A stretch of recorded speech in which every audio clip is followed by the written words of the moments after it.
Premal, can we please have you on stage?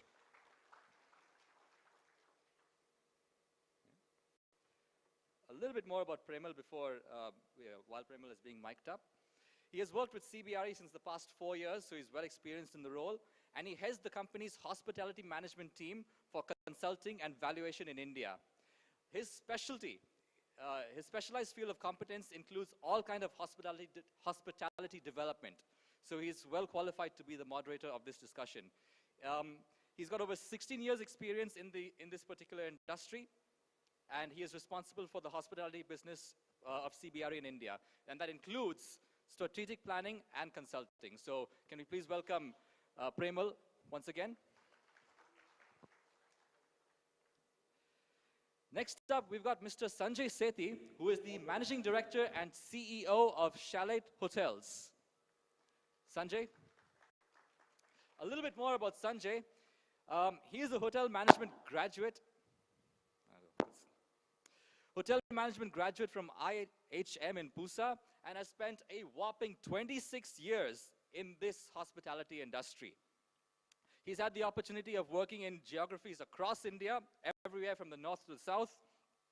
And he is also a frequent speaker and a frequent panelist in many trade shows and investment platforms. So we're going to hear from a very experienced speaker right now. Sanjay.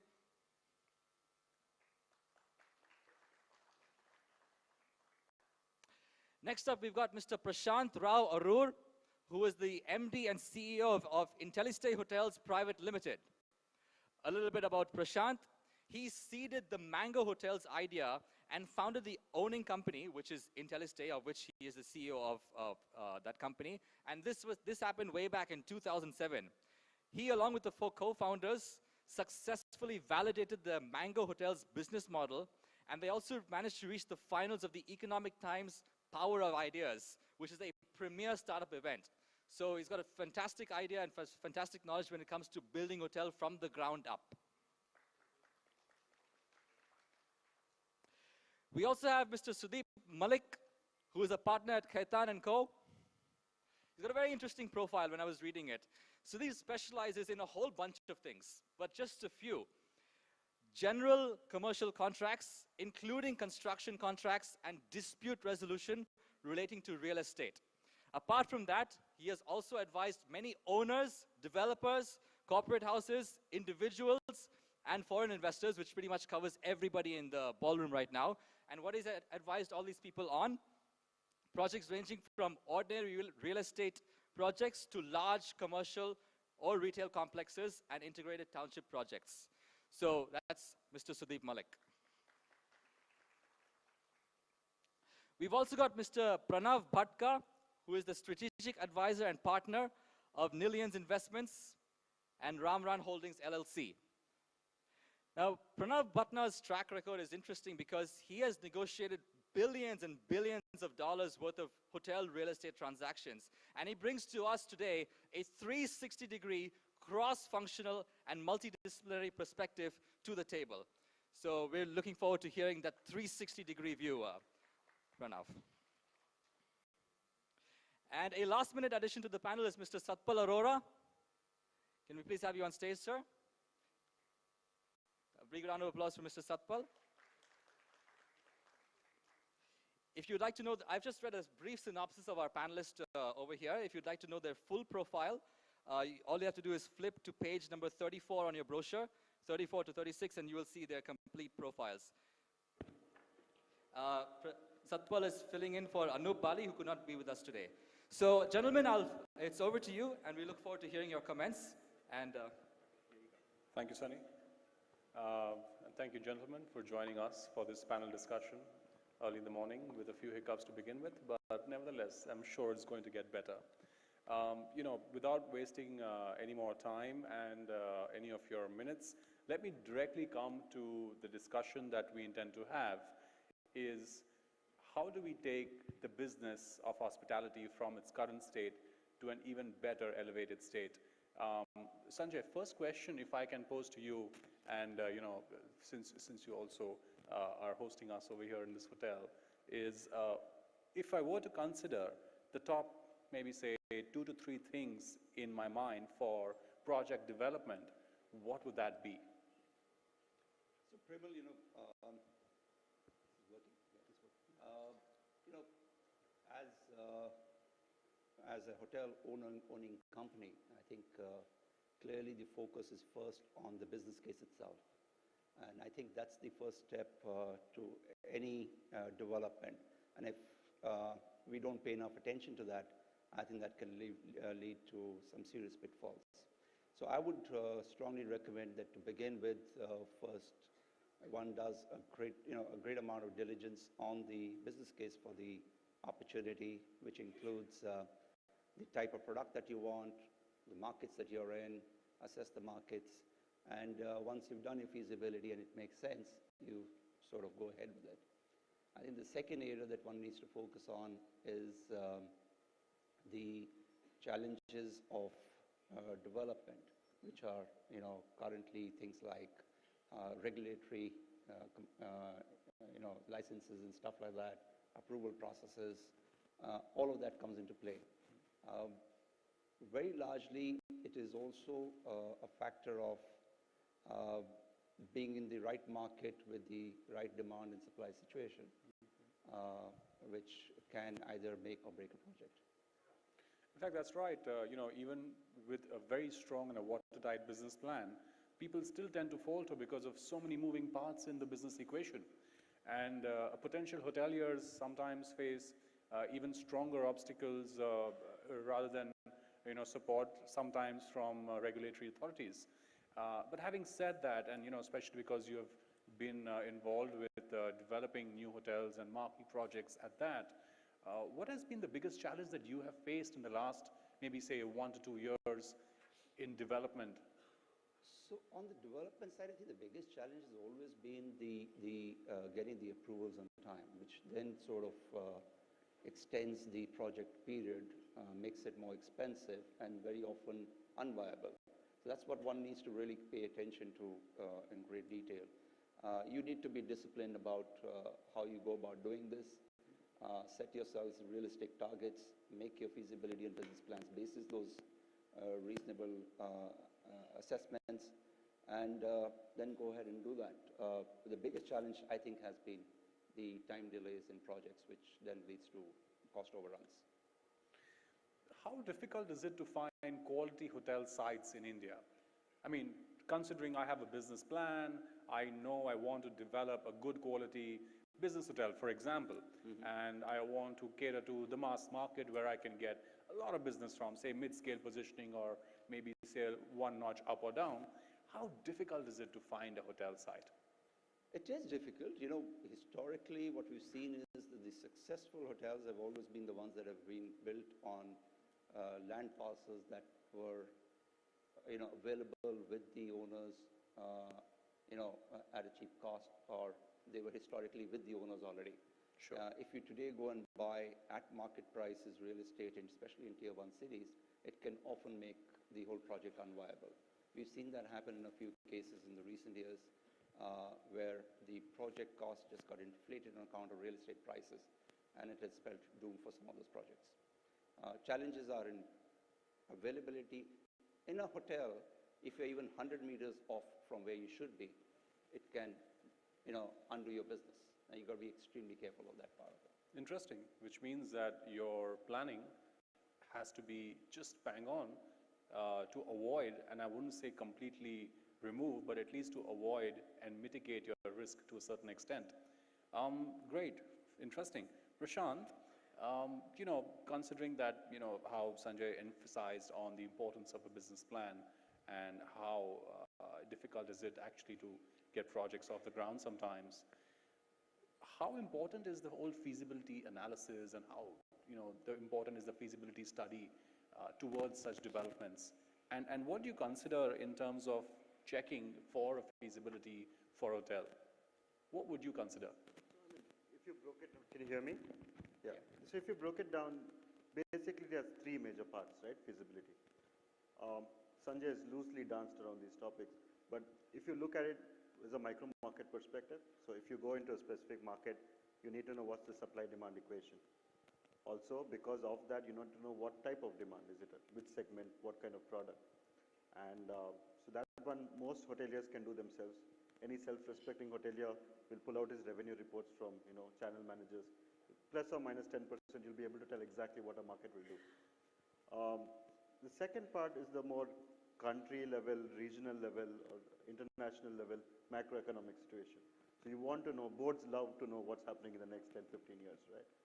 And when you have a lot of capital being invested, you want to have the numbers on your side. And the third part that feasibility study should do is, I like that word, regulatory arbitrage. So things that can go wrong that nobody dreamed would happen, largely because of administrative intervention, U-turn on policy, it's basically a change of strategy of the government or largely administration-related issues. So these would be the three major parts. It's good to have a feasibility study when you have a large investment going in. It's not a question of do you need it, it's a question of why not. And it's like travel insurance. So if you didn't have it, it'd be pretty nasty.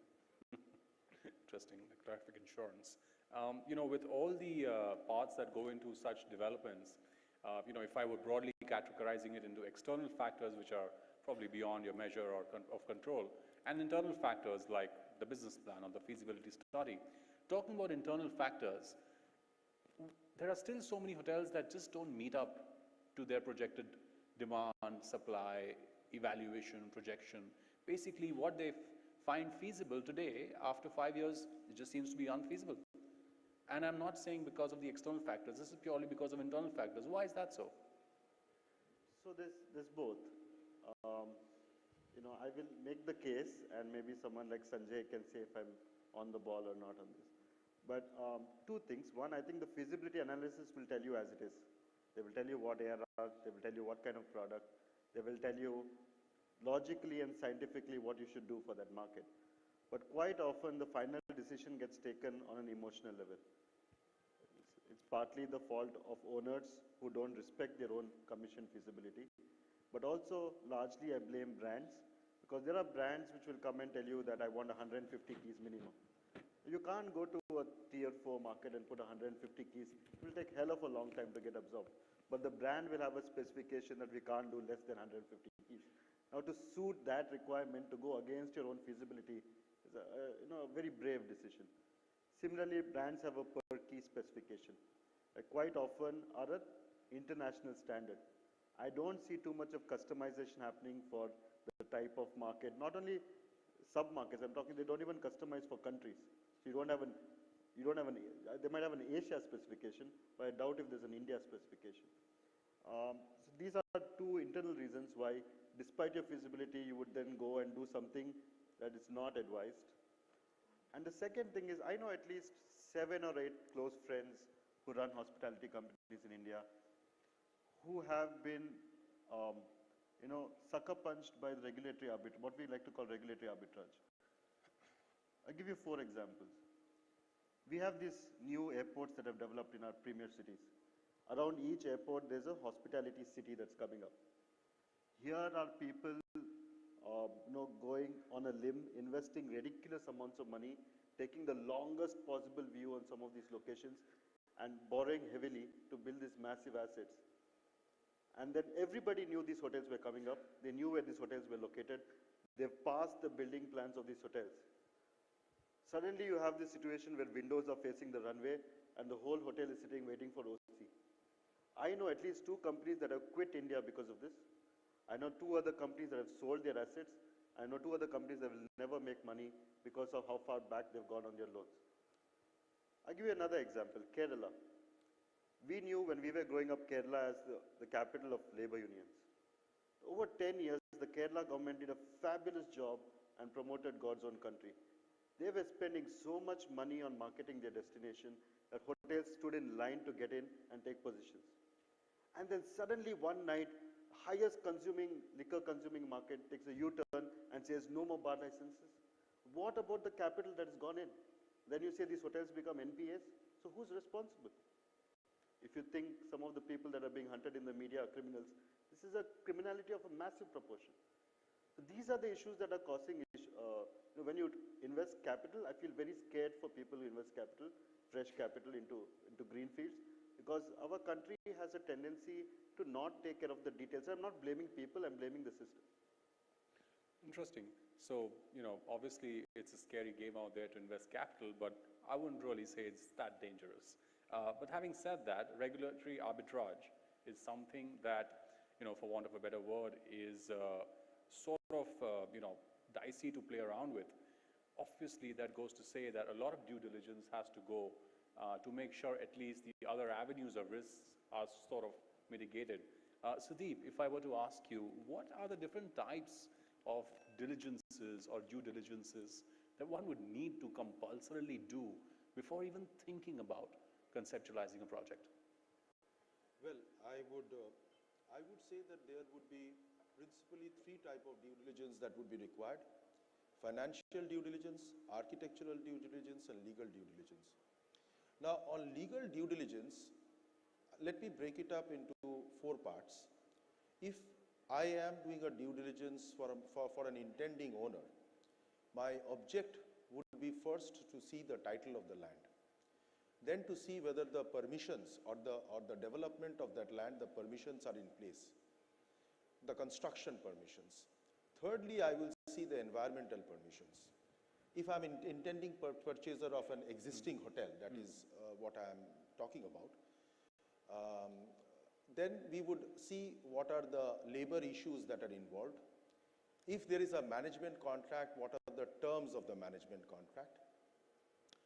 These are the principal factors when an intending owner intends to purchase an ongoing hotel, because these would determine the value of the hotel and the feasibility of taking over the hotel.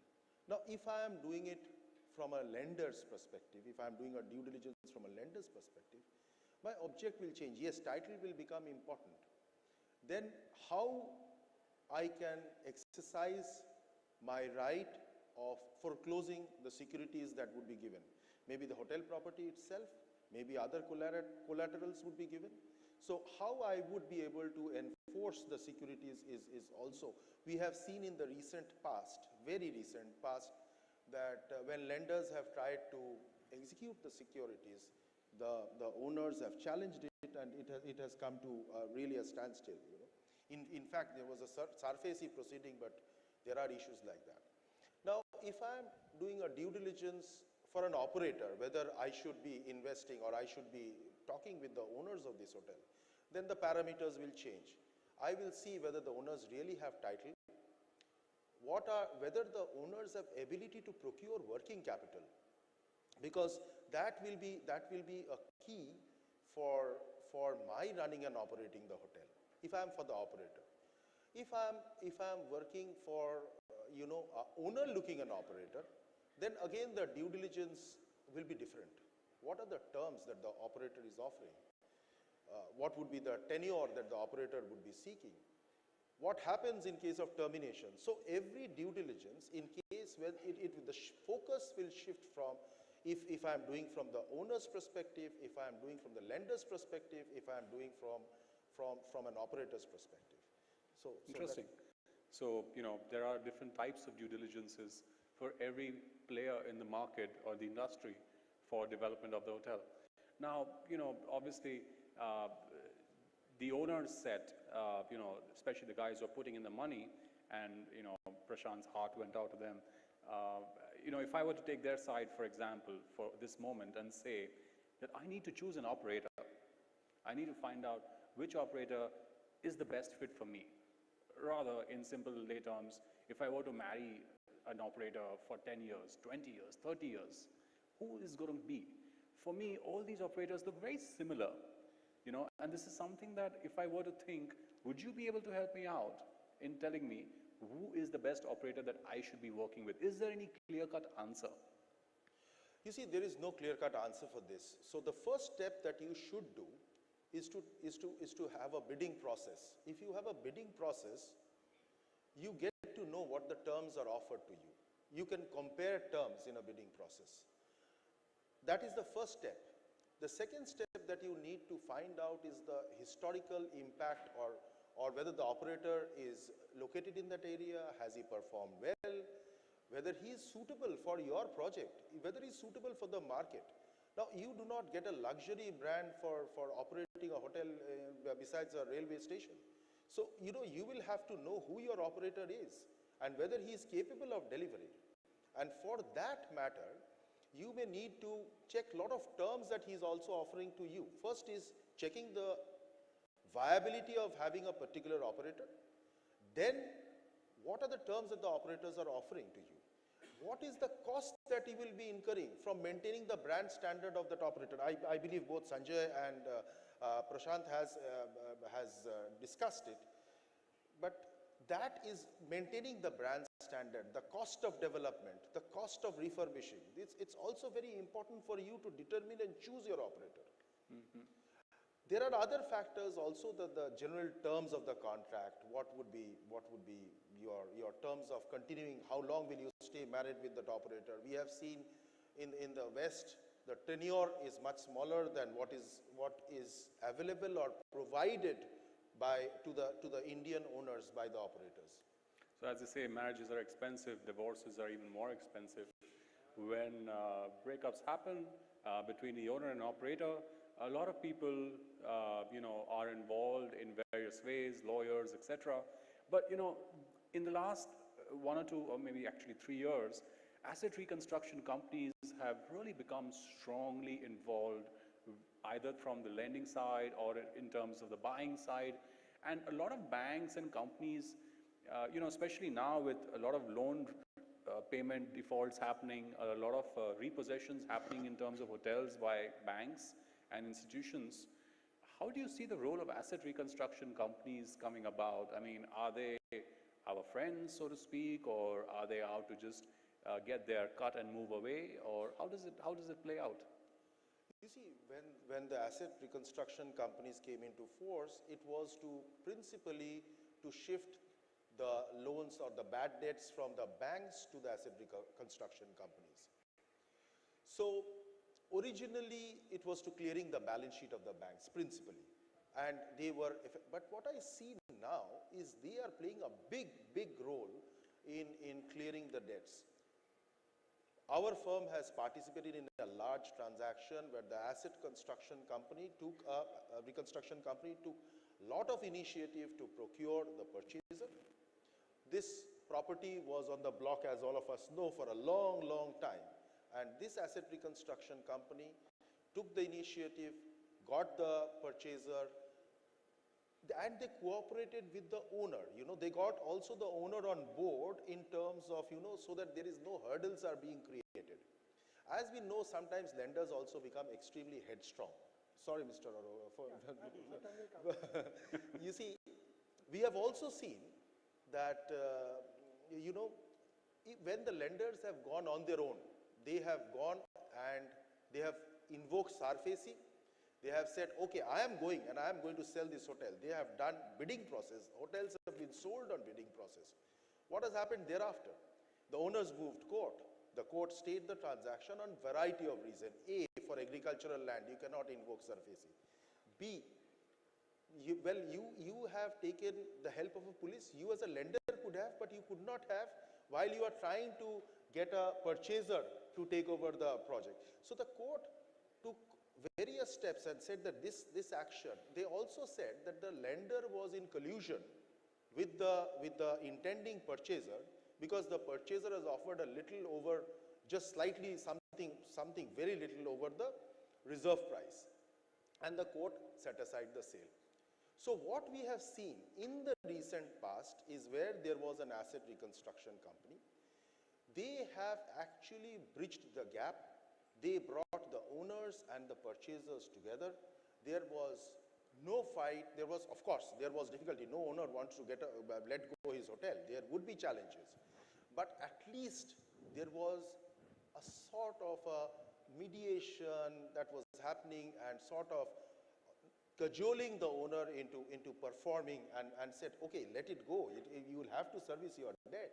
That is a much better way. The negotiation, the process is a much better way than trying to enforce it in a headstrong manner. That is what we have seen in the recent past. Interesting. Let's shift gears a bit. Coming to Pranav, Pranav, talking about using international standards and benchmarks for development, especially for hotel development, which I would imagine it's a special asset class as opposed to commercial or residential. What would be probably a few benchmarks or standards that one would need to keep in mind when they get into some sort of development like hotels? Yeah, so, as I've been involved in hotel developments and investments globally, with a focus on the US, Africa, and here in India as an advisor, there's a certain rule of thumb that we use in the industry, and this rule of thumb has been fairly, flat throughout the world. And in Indian context, if you're spending 1 lakh per key to build, you should be deriving a rate of 100 rupees. I.e., if your cost of construction is 20 lakh, you better be at a stabilized ARR of 2,000 rupees. So I think at the fundamental basics is, where do we come to agreement in terms of, does the market allow that type of rate? And is the brand willing to and able to deliver that type of rate? And this goes back to the feasibility study, right, that Prashant spoke of. And I really hone in on this with brands and or consulting agents, consultants on the supply-demand matrix, and how there is a long-term stabilized approach to looking at rate and occupancy. Because going into a project, if a promoter or a developer is spending 60 lakh per se, is the market giving a 6,000 rate? In today's terms, then please add inflation, given the gestation period for construction, and let me look at it on operating year 1, please. Now, if that metrics does not follow suit, given inflation costs for construction, materials, labor, etc., then my money is not going into that project. Okay, so this is obviously important and imperative for a good quality business plan, to develop anything on ground. What would you say would be the top building blocks for constructing a good quality business plan? So, when I look at any investment, whether it's a brick and mortar hotel, whether it's hospitality tech related, I use a fundamental business model canvas, and a business model canvas has 9 building blocks. A lender will have its own business model canvas, a brand will have its own business model canvas, and a owner or an operator will have its own business model canvas. I think where there's strategic alignment in various different business models, do you then create real value? So there needs to be co-alignment within these 9 blocks. So everyone needs to be on the same page and serve. Who is the customer we're serving, right? Does that customer, do we deliver him a value proposition through our hotel? And that includes the service quality, the aesthetics, the design. Again, this incorporates all stakeholders in the development cycle. Now, do we deliver that value proposition? How do we deliver that value proposition? What is our distribution channels like? Are we leveraging the distribution channels out there in terms of technology? How are we getting our corporate group rates? How are we getting to our free independent traveler? And are we building a relationship with that customer? And how are we doing that? How is the brand doing that? Does the brand have a strategic plan of doing that for me as the owner, right? And obviously at that point there's some key activities we all have to do, the bank, the developer, as well as the brand. And we have key resources to help us achieve that. But ultimately we need to start looking elsewhere. We live in a world of collaboration these days. So what key partnerships can we build? Can I go out there and see what's happening in my local market to build key partnerships to maybe get demand into my hotel? And ultimately this involves a cost structure and a revenue structure. So again, my whole philosophy here, or mantra, is co-alignment of these 9 building blocks with all stakeholders. Interesting. Obviously, there are many questions that one needs to answer before we even, start building anything. Coming to Sir Satpalji, just wanted to ask you quickly on a few basic questions of how Tourism Finance Corporation of India, the TFCI, is involved aggressively with the hotel industry today. What is the funding mechanism that TFCI looks at for investments? Thank you. See, TFCI is a specialized financial institution which provides majorly finance for tourism development.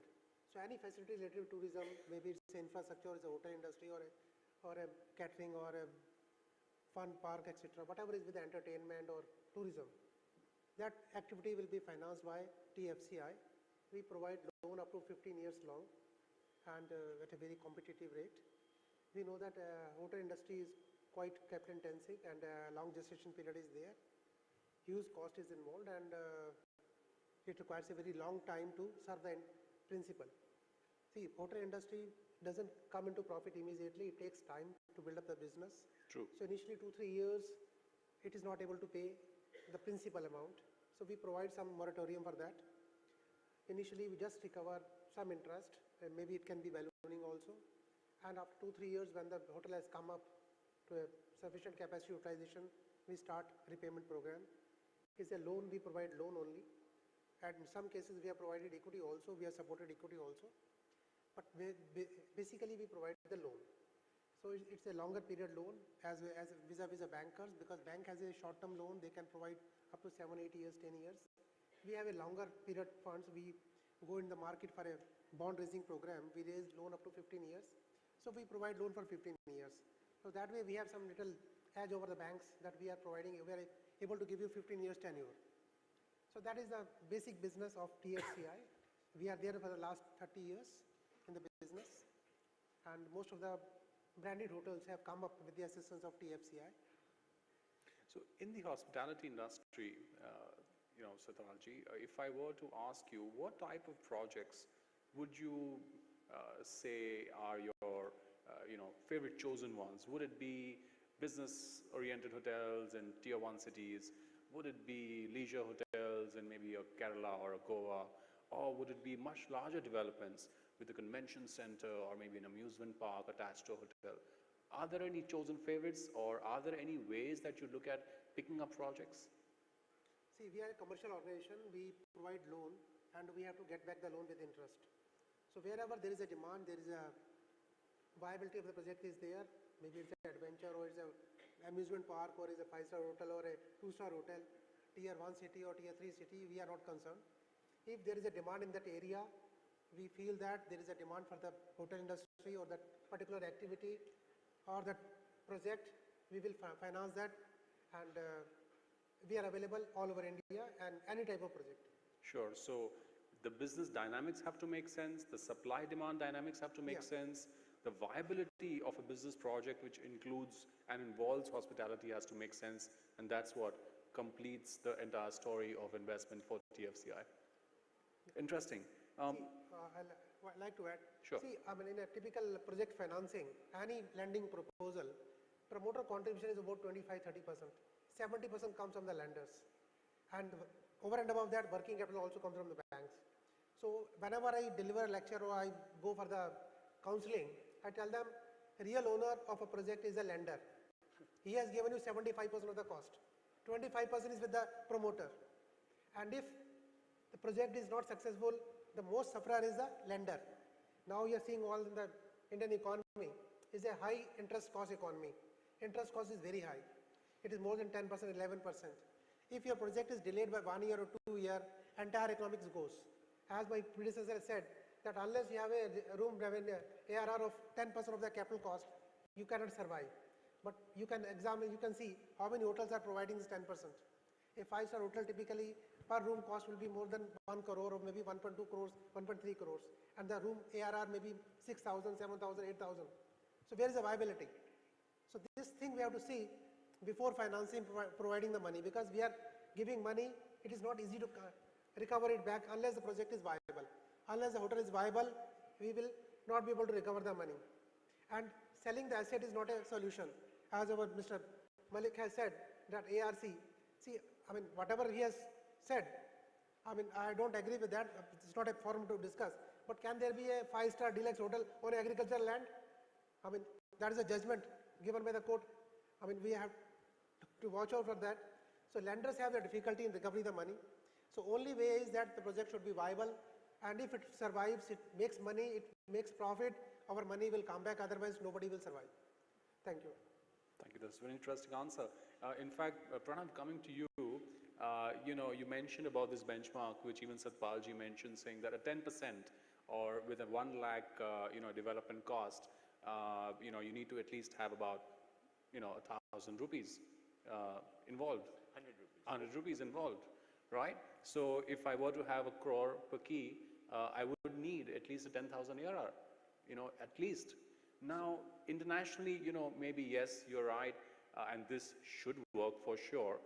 I'm just thinking loudly, would this work in India? Because what I have seen and what many of our colleagues over here have seen is that reliance on other sources of revenue, food and beverage, for example, seems to be very resilient in India. In fact, some brands like even the Marriott changed their brand specifications, Courtyard to be in particular, to suit the Indian mentality or the Indian requirements, if you will, of having extensive food and beverage, which sometimes for upscale or luxury hotels, and correct me if I'm wrong, Sanjay, goes up to sometimes 40 to 50% of the total revenue.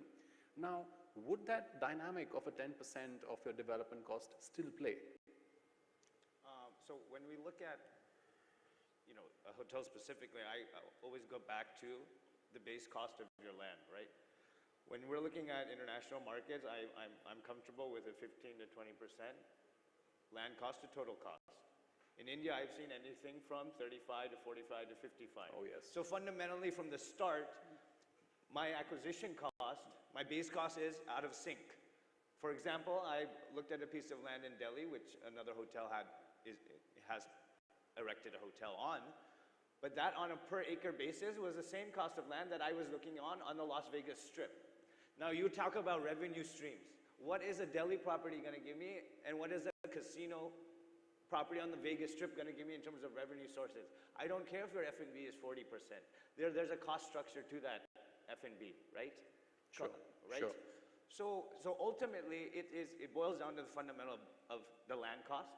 Now, if it's a dormant equity kind of play where the land placer has been in the organization for quite some time and my base cost is lower, then yes, the feasibility makes more sense, right?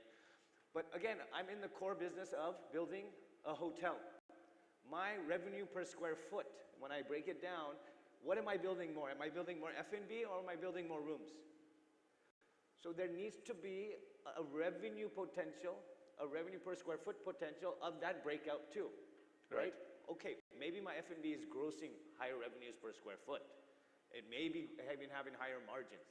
But my overall costs, my sunk costs are in what? The inventory, right? The rooms. Sure. So I need heads in my bed. Ultimately, to make business sense. So I'm working on, there's another hotel that we're doing a business model, but we're building a room for around 22 lakh a key. But my long-term average rate for that property is 1,800 rupees, and it's still on good margins, right? And I'm talking good land parcels in Bangalore, Bombay, and Pune. So again, I think fundamentally, is the business model canvas making sense in terms of a per room cost? And can I survive with this rate? Again, I respect the F&B, what it does for the Indian hospitality, but again, we're losing steam. The F&B F space in hotels is losing steam to a lot of the independents out there now, standalone restaurants. So it's again time for Marriott and these other brands to re-strategize their F&B concepts, to revitalize them, and to say, what are we doing? What can we do different? And I'm just working as an advisor with another big global brand to reformulate their F&B strategy for India. Because again, they're thinking dominant logic. They're thinking dominant logic. Whatever the industry does, that's what we do, right? Well, we need to break that. We're in an age of collaboration, blue ocean, and we need to start innovating in our space. So innovative logic. It's called linear progression, right? In terms of Fair enough. What can we do as a hotel with our brand partner in a F&B space that is happening elsewhere, right? What's happening? What does the consumer want? Do they want a typical cafe now, when they can go to, say, Bandra and go to a totally new concept, which, if you look at that space, it works totally different than what we're doing in our hotel. But we haven't thought differently. So I agree to a certain extent when you say that, F&B is sort of seasonal and you would need to balance out your business plan to account for that seasonality. It could be annually, it could be 6 monthly, sometimes after every 3 to 4 years. That's true. In fact, that's something that a lot of brands are seeing today in terms of facing competition from standalone units, which is forcing them to reinvent and renovate. Yeah, that's true. May I just come in on that Yes, Ajay. rule of 1000x rule? I've followed that in for the last 10 or 12 years. But I've also learned very quickly that if you go by that rule, a lot of these successful hotels in India would never have been built. And over the last few years, actually changed my view to look at it a little differently. And you're right, I think for the India context, we need to develop maybe a different thumb rule, given the mix of the business. And we run different cost structures, and we need to take those into account compared to the global cost structures. Our human resource cost is far lower than what the costs internationally are on a percentage of revenue basis. So we need to factor all of this in. Today we've got, in our portfolio, for example, 2,700 odd rooms with a turnover of about 1,000 crores and EBITDA level of 350 crores. None of them meet the requirement of the 1000x requirement. But they're successful hotels. They're giving us returns on investment which are healthy. And we continue to invest in this business on an aggressive mode because we believe that there's money to be made over here. But if you were to look at a 1000x rule, we'd probably not do any more hotels in this country, because I don't see ADRs reaching levels of 20 grand in the visible future, at least, even in tier 1 cities. Interesting. So obviously different viewpoints from different backgrounds, and I hope there's a lot to take away from this. And on that note, I would like to call this session at an end, and at least in terms of the viewpoints of our panel members, and just keep it open and throw it open to our audience, because I'm sure they have a lot of thoughts in their minds, or a lot of questions, even fundamental as it may seem, to sort of pose across. So, feel free to raise your hand, ask for the mic, and address a question to any of the panel members or to all of them. And let's take this forward. Let's make it a little more interactive. Anybody? Yeah, I think somebody has got his hand up over there.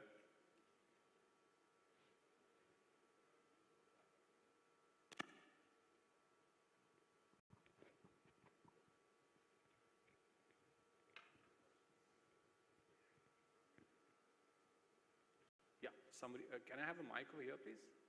In the front row?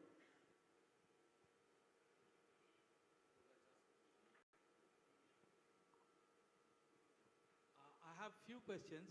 First is when we are doing the title search, we are checking the infrastructure of the city. I have 3 questions. We do the total feasibility of the rooms which required in that particular city.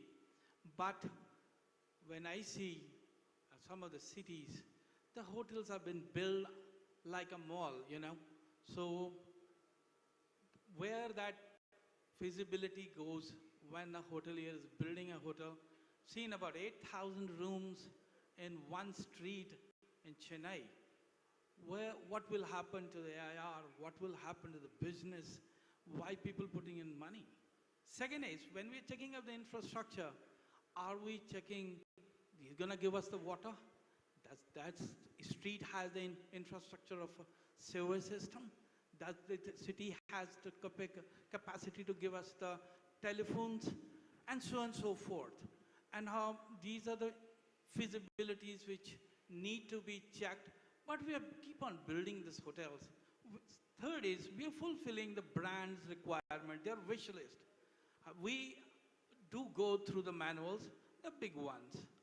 We fulfill every wish of the brand, but one question which left from the investor side is brand, we putting a clause that are you going to give me something, because they are going to run the property of ours. Are they giving us back the revenue? Are they giving us the same IR which we have fixed when we planned our hotel that we're going to charge so much? That's the cost we're going to charge per room, and that's how we're going to recover the money. That's how we're going to give money back to the investors. But there's three questions which I don't see us spending about a lot of time in this industry. We are phasing out. Then our luxury hotels are going out of the, we were known in the world that we give hospitality, we give love and regard, and what all welcome is required is in India. We are fading in that. Are we planning, that is in our planning? So is that the fourth question? Oh, fantastic. So the first one, I think, talks about the room onslaught, where we have, an oversupply situation, especially in certain markets like Chennai. And, how do we sort of counter that? Is that the question? Would anybody like to take it? Can take it. Prashant? So it's happened time and again, right? Before Chennai, it was Jaipur. Before Jaipur, it was Pune. Unless you're getting your feasibility from somebody who's doing secondary research, an agency like CBRE, for example, would give you a fairly accurate data on how many hotel projects are under construction. So you would go into a market knowing what the positions are and knowing how ARRs are likely to move. Usually it's a question of, Indian cities are absorbing inventory. It's never an occupancy situation. It's usually an ARR situation. So despite that, sometimes you can't help it. There are people who have ancestral land, like Sanjay was saying, inherited land, land that was legacy land. They don't have sometimes, borrowing costs, they won't borrow. Such projects will undercut the market because they know others can't keep up. So they will let the market bleed out. We've seen examples in Pune where hotels have just undercut the market for 3-4 years, made the unviables become unviable, and then they brought the ARRs back. It's predatory pricing. It happens all the time. And people take conscious decisions looking at ARR. It's a question of what else will they do with that land. Suppose there's a strong hotel market and there's no demand. Let's say the commercial space market is soft or the residential market is soft. It's a question of what else will we do. So you'll take an analysis on what's available and whether you'll be able to compete. And therefore, also on the second point about the infrastructure. Yes, and whether that should be or that is already included in the feasibility analysis or not. I think this is an area that we are going to have to make massive changes in our approach.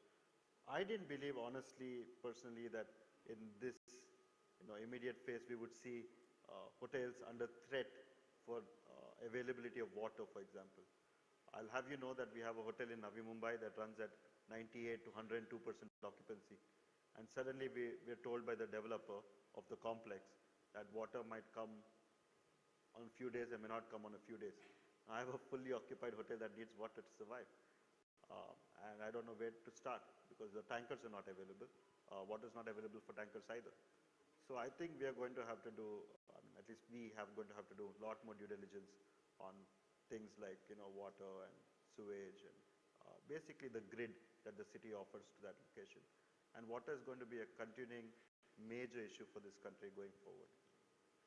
The third question is, of course, where we sort of get promised on, I'll just come to you, sir, where we got promised on by the brand in terms of, the projected returns on revenue, and when they fail to meet, how do we, counter that, or how do we take that? Sudeep, would you like to answer that? Well, I'll just rephrase the question. I've understood. Okay. So I guess there are two types of tests that are possible, the GOP test or the RevPAR test. The brands, preferably they try to put one test. Sometimes if you do a RevPAR test and you do not have a comparable hotel, then it is useless to have a RevPAR test. It is better that you have both the test. And also you should, the brands will not allow, but you should negotiate hard as to, they want a long tenure, they want, if you terminate, then they want cost of termination of certain fees. If that is what they are suggesting, then they should be meeting the budget. But unfortunately, the budget is what the brands frame. That is what they come up with the budget. You are only to approve the budget. Then there would be clauses in the contract itself which will say you are to provide the working capital. If you are to provide the working capital, brand is fixing the budget, you may land up, you see, contractually you will have to protect yourself, and you will have to hold on to the brands for the promise that they have made in the past. So these are things which needs to be really carefully considered before you really enter into HMA. And your hotel management agreements should be very, very carefully read and drafted. We have typically seen brands come up with a 3-page letter of intent. Then you will get a 120-page document to sign. And there are a lot of, and you must know that they bring in expertise of global operations. They have refined the documents so many times. So you need to, if you are an owner, you need to very carefully peruse and read between the lines to understand what the risks associated with it, the risk associated with it. Now, as far as this is what I have to say as far as the brands are concerned. Now, on your question of infrastructure, it is unfortunate what Prashant has just said, but let me tell you that there is a civil body who will grant permission for construction and location. They ought to be aware of what permission they are giving. Then there is the environmental clearance that you are taking. So all these factors together, it is, I would say, major failure of the sanctioning authorities to sanction as opposed to blaming it on the owner. The fellow has built, he has also invested money in that property. He was not provided about 200 jobs to the people. Are they liable? Is the sanctioning authority liable? That is the unfortunate They have part. to be. That is the unfortunate part. But in a state like Maharashtra, we have this act of services, you see, which has been provided, and you demand services. How far it will be effective, I cannot say. But sanctioning authorities, they are not liable. You cannot really go to and say that you have failed to deliver. They will say, I have failed, I have not failed to deliver. No, it is a completely different story if it did not have, but they still went ahead and gave you permissions to locate a hotel over there. But again, as far as the owners are concerned, I don't think the owners really, you will never build a hotel saying that, well, I will con the operator because I will not provide him water. Until unless he is benefiting from that, I don't see why he would do it, why he would invest so much of money. So I would blame it on the sanctioning authorities to locate a hotel in a drought-prone area, if that is what it should be. Right. I'm sorry, you had one more question? Or can I take it? It's a very small question because we are shrinking our hotel sites, coming to a hotels. We need, because sewer is not there, we have to provide a STP. Early in the morning and late in the night, the guest when is checking out or checking in, the STP truck has to come and suck and the bad smell which is affecting the guest. The guest feels miserable. We don't have any options because hotelier doesn't have the option because the truck has to come and suck the STP because the sewer line is not there. But as you very rightly said, the hotel associations, everybody has to take a very serious step against the authorities, those who are given an NOCs. Go ahead and build it. But they have never fulfilled their wishes. Thank you very much. No, but the only problem is if you have in your plan or the plan that you have submitted for sanctioning, you have provided for an STP, then it is not the sanctioning authority's problem at all. They have not failed. You have agreed to do something. Say, suppose I have built a hotel in the middle of nowhere. You know, there is no electricity provision. While I have said that I will self-generate my electricity, it is my problem then. So we will have to see on what parameters the hotel was built. So that, as he has rightly said, the due diligence has to be done on that also. Thank you.